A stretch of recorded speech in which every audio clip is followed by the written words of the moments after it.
Sit like the Buddha. Om Shanti Om. Sit like the Buddha. Om Shanti Om.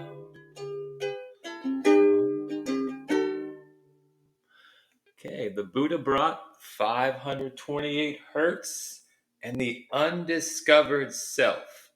The BuddhaBrot as the synthesis of the Great Mother and the inner kingdom archetypes. The kingdom is within you and without you. Rather, it is you. These words from the Gospel of Thomas paint an entirely different picture of the kingdom of heaven, which is already distinct from the Israeli notion of a physical kingdom and the Christian notion of an afterlife kingdom.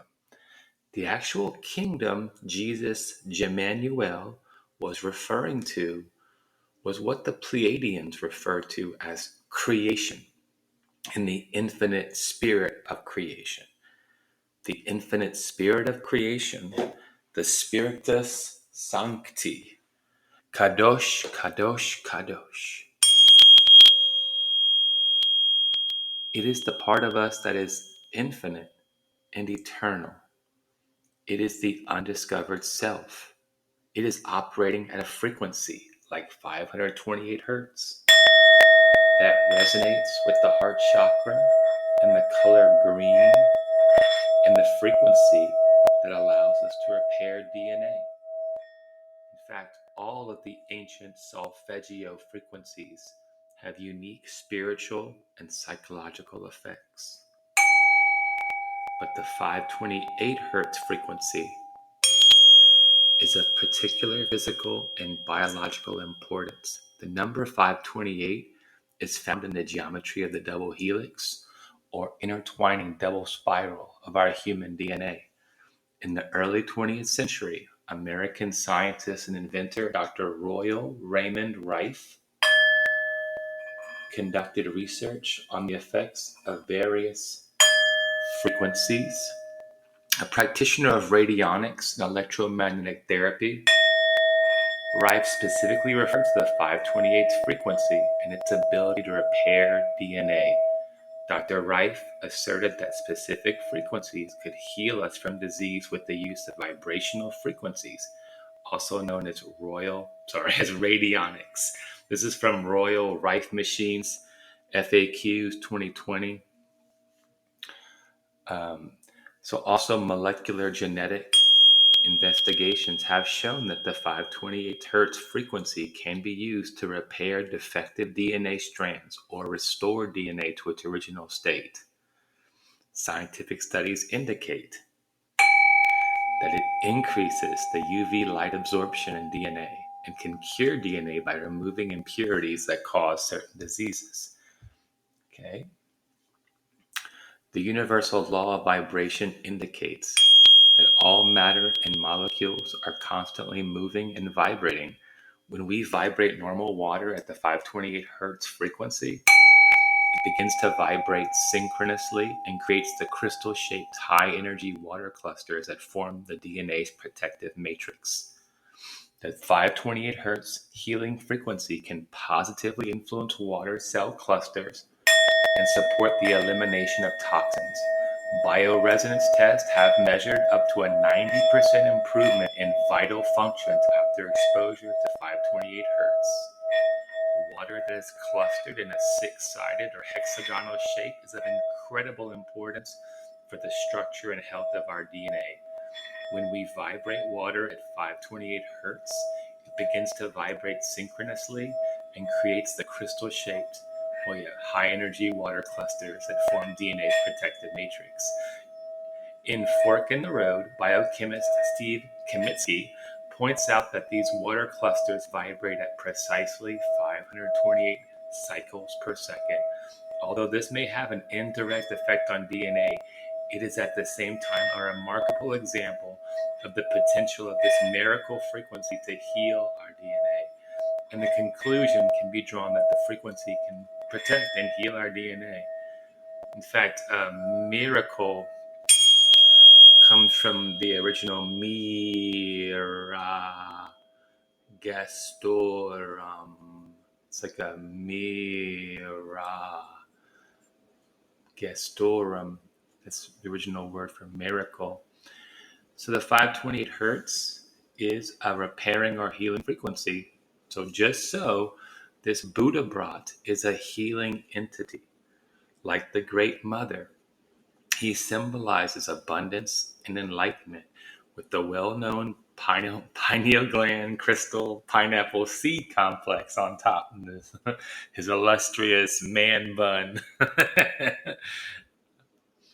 The universe is Leela. I'm laughing. The universe is Leela, divine play. Its goal is lowering entropy. Love and light are the means by which the universe lets us know that we are us and we are it.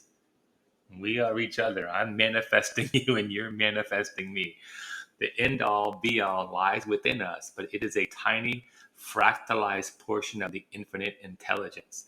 Now, Jmmanuel taught us to pray to this infinite spirit within us rather than to a father, as this intelligence simply needs to be awakened.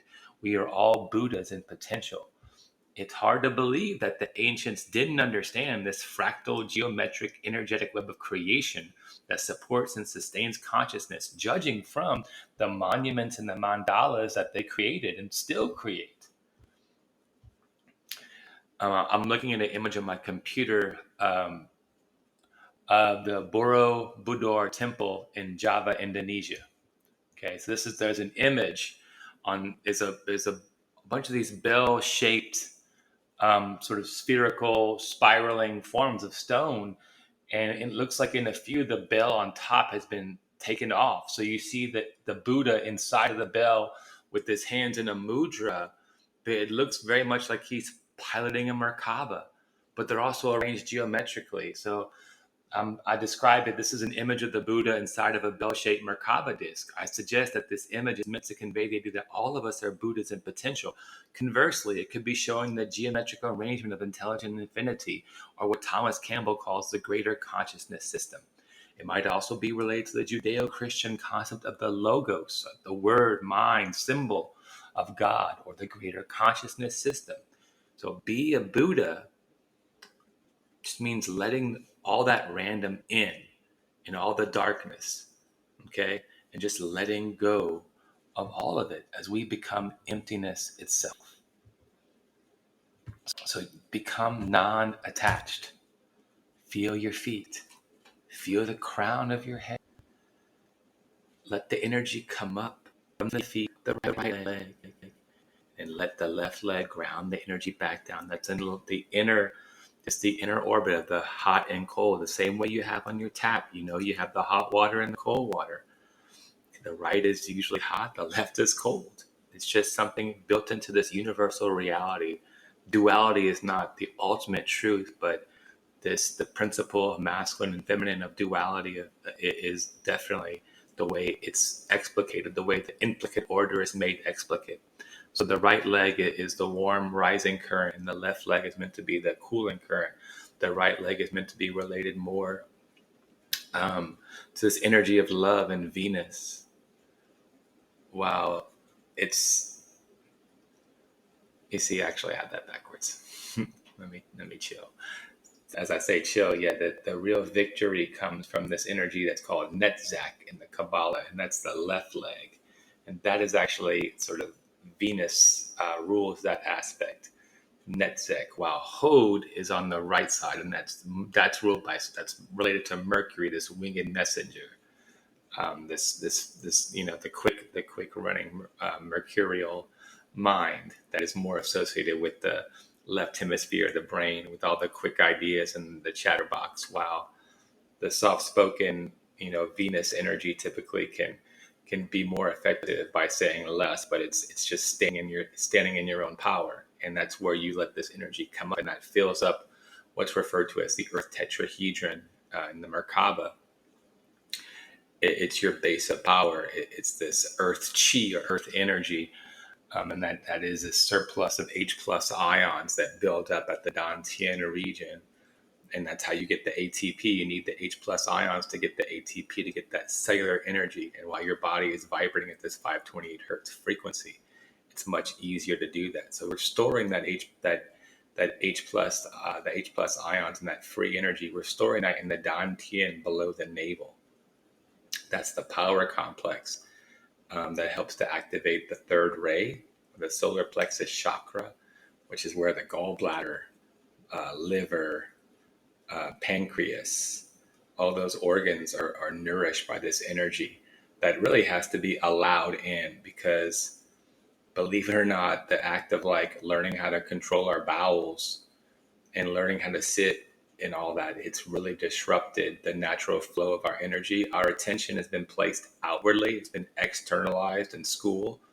And we've never learned to breathe in such a way where we're allowing this free energy to actually enter the stomach cavity. You know, we have to allow this energy. It's free, intelligent energy, but it obeys us. You see, the real nature of God is that God obeys our commands. Most of us don't know that we're implicitly commanding ourselves to be miserable all the time by blocking the energy because we don't believe it exists. That's the issue. You can't get yourself to believe in the chi energy.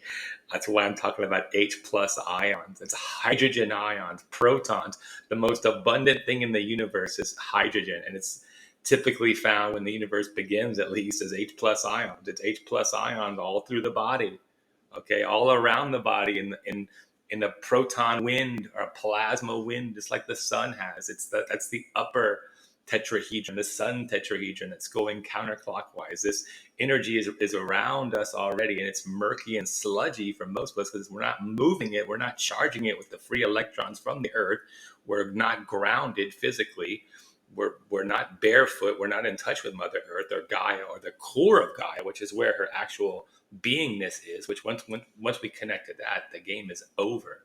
We recognize God in us and in the planet and in every living thing. It's this intelligent infinity that's there, but it's not fully self individualized. That's where we're at. We're a self now, but not in the way that we think we are. We're an individualized portion of this consciousness, this intelligent infinity inside of us. And the goal is to activate the energy web networks that connect back to the aura, which is at the next phase of our consciousness, is understanding the aura. But there's a deeper phase in that called the hara. And that's where the line to our higher self, so that in fifth density consciousness, which is outside of time, you connect to your higher self, because you couldn't occupy the same 3D space-time as your higher self. You have to remember, you can't be you and then you from the future at the same time. That's all it is. The higher self is just you from the future, like Matthew McConaughey in Interstellar, if you like that one. That's the best way I've been trying to understand it. It can't really influence your free will, but it can signal you with synchronicities and winks and head nods and stay on this line, follow this path, trust it, trust this process, trust this unfolding. Okay, because once this energy is then circulating, because you've trusted, you've surrendered to it, it's going up the back body to the crown of your head, then down the front side as a chi waterfall, then back up. And now you can begin to share the energy with those around you. This life force energy is vibrating at 528 hertz cycles per second. It's Om. This is the secret of Om Mani Padme Om, Om Mani Padme Om.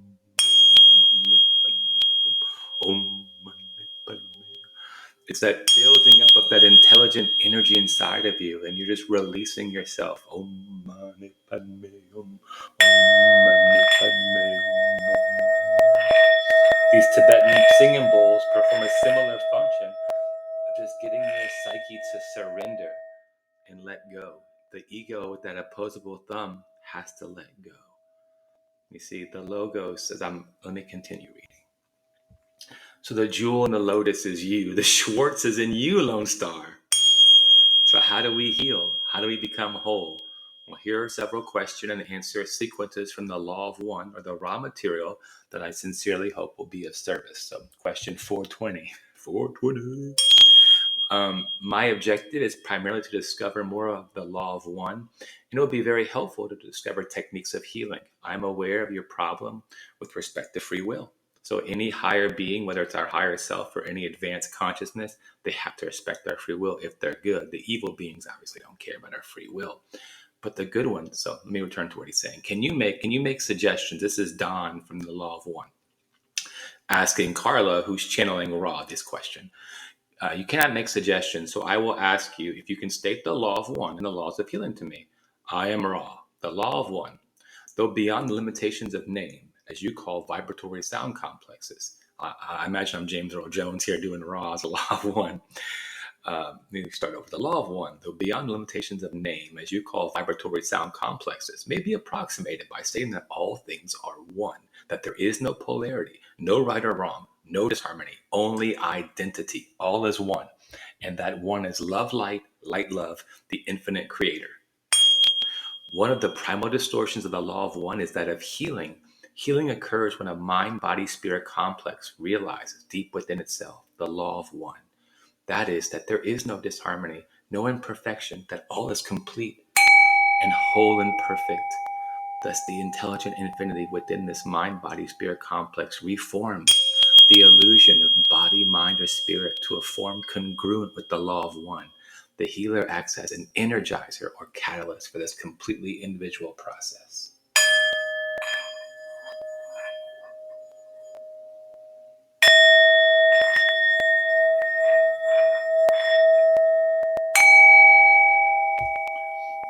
One item which may be of interest is that a healer asking to learn must take the distortion understood as responsibility for that ask receiving, thus healing. This is an honor/duty which must be carefully considered in free will before the asking. Okay, so another question from Don and Jim. Okay, much of the mystic tradition seeking on earth holds that the belief that the individual self must be erased or obliterated, and it's been completely obliterated or totally obliterated, and the material world ignored for an entity to reach nirvana, as it's called, or enlightenment. What is the proper role of the individual self in its worldly activities in aiding an entity to grow more into the law of one? And so Raja says you have to just experience all things desired and then analyze, understand, and accept these experiences, distilling from them the love light within them. Nothing shall be overcome. That which is not needed falls away. So this is just, you don't fight it. Surrender to it. Allow yourself to become empty. Okay, that all your desires, they can't be ignored or overcome. They have to be understood and accepted. You have to see the root, and most likely you won't have to pull the root out. Let the light in, and it's automatically harmonized. Just bring it to the surface and love it, and typically set it free. And that's how you set other people free. It's the hardest thing to do is love ourselves enough to set both ourselves and the unforgiving, the person we haven't forgiven, set them free too. But I digress. Let's get to Ra's thoughts.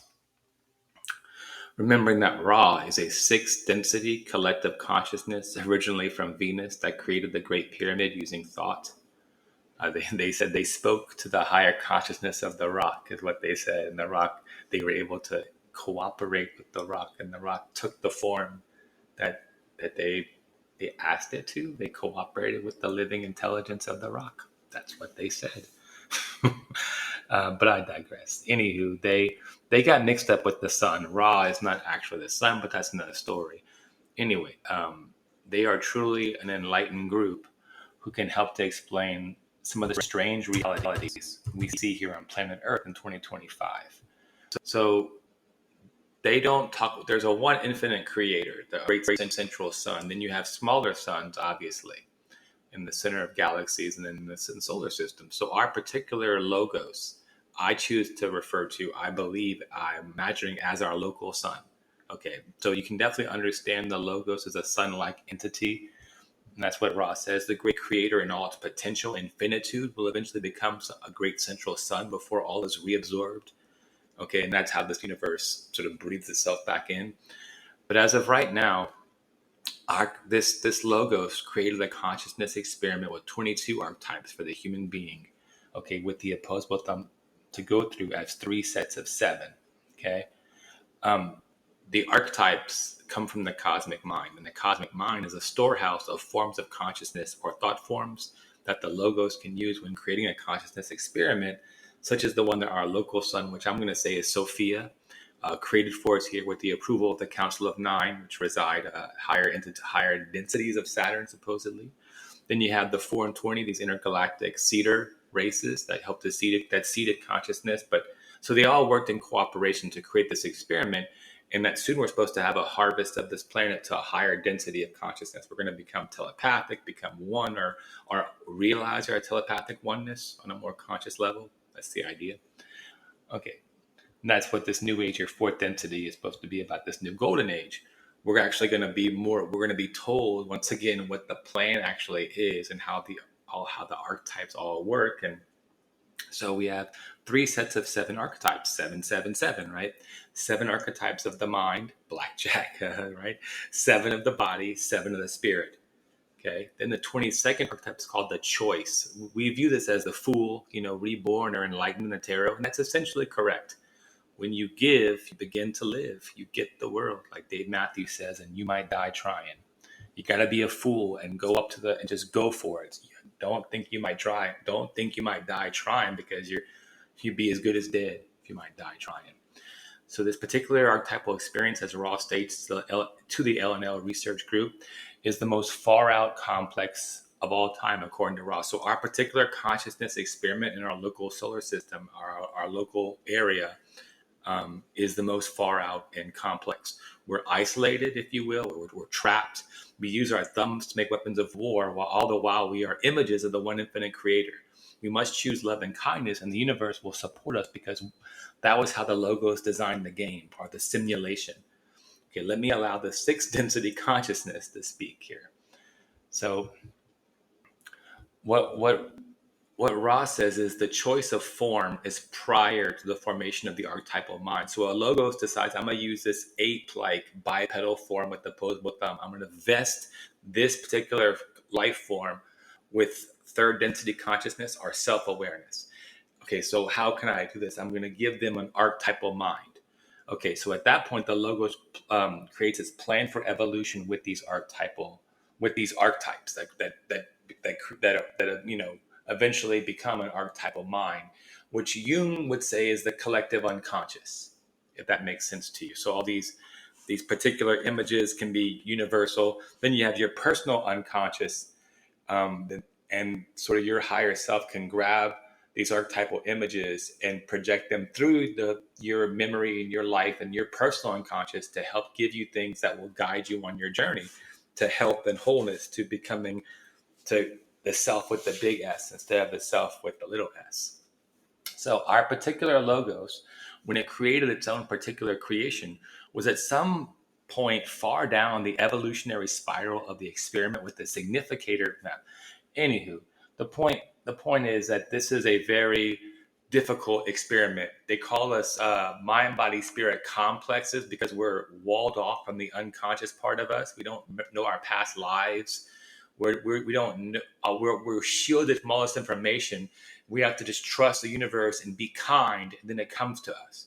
We can't be scared to fail. Just go out, step out in faith, because the information is purposely being blocked from you the way you'd like to get it all in front of you, and you can then make your decision. No, you have to trust intuition. You have to wait upon the Lord and upon the synchronicity and the feeling, and let that be your guide. That's how this thing was designed. That's what I'm trying to tell you. So then Don is going to ask, is the number 22 the greatest number of archetypes? And Ra responds and says, yeah, the fewest are the 2 systems of 5, like 10 would be the fewest archetypes you can have.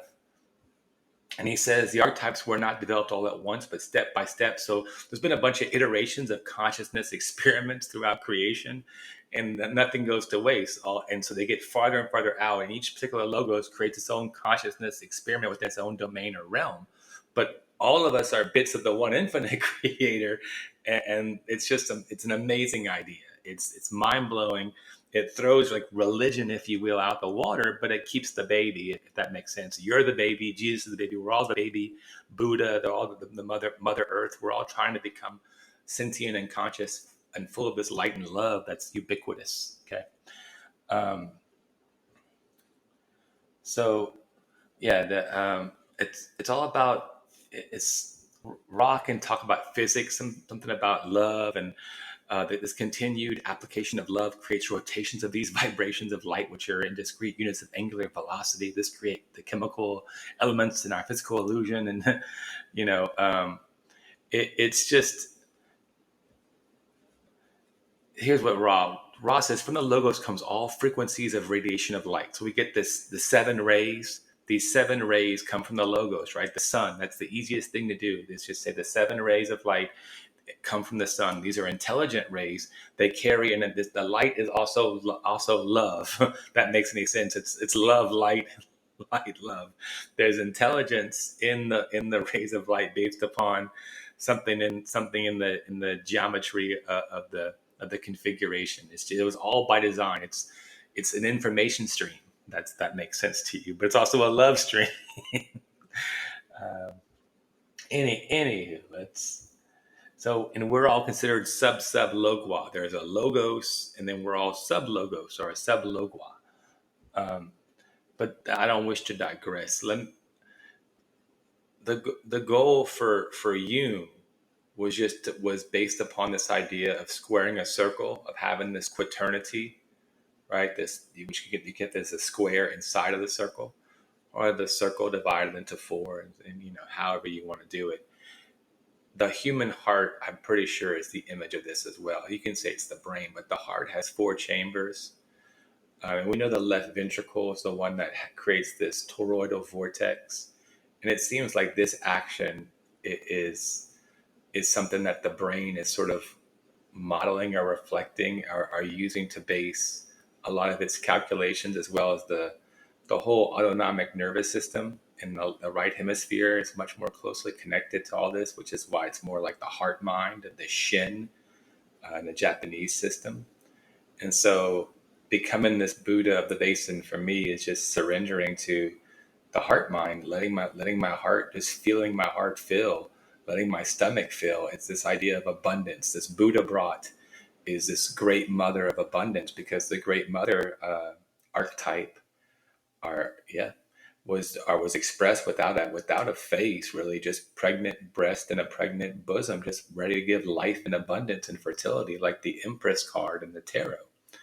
And that BuddhaBrot is very, very close to that sort of Chinese abundant fat Buddha that we see. We all know the Buddha was not like that in real life. He only ate tiny bits of rice as he sat under the tree. He wasn't having a feast. So that's how the Great Mother became intertwined with the Buddha. And this BuddhaBrot, which is, again, it's derived from the Mandelbrot set.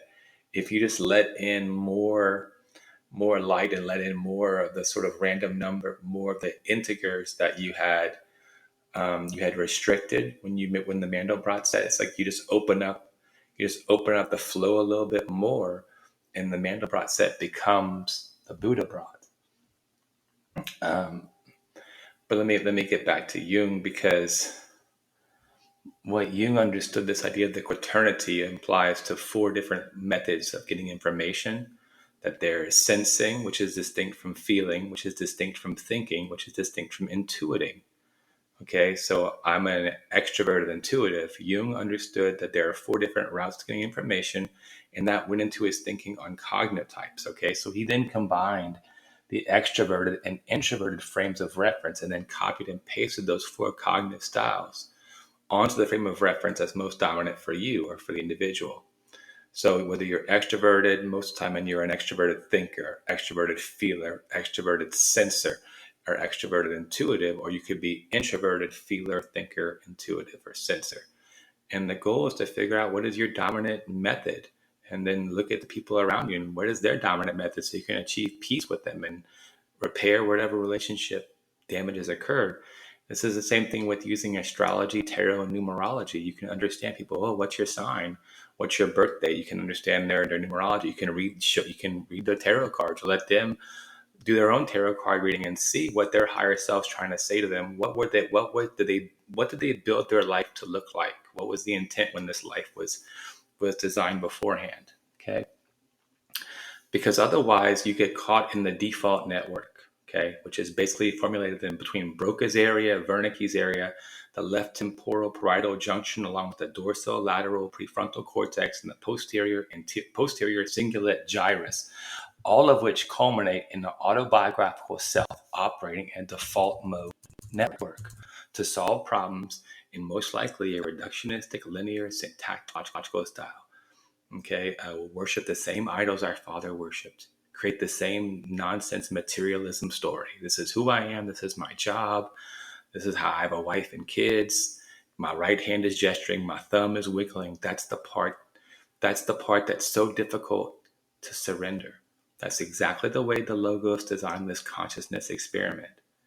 Okay, modern science tells us that the heart mind is more closely connected with the right hemisphere, and the right hemisphere is incapable of lying.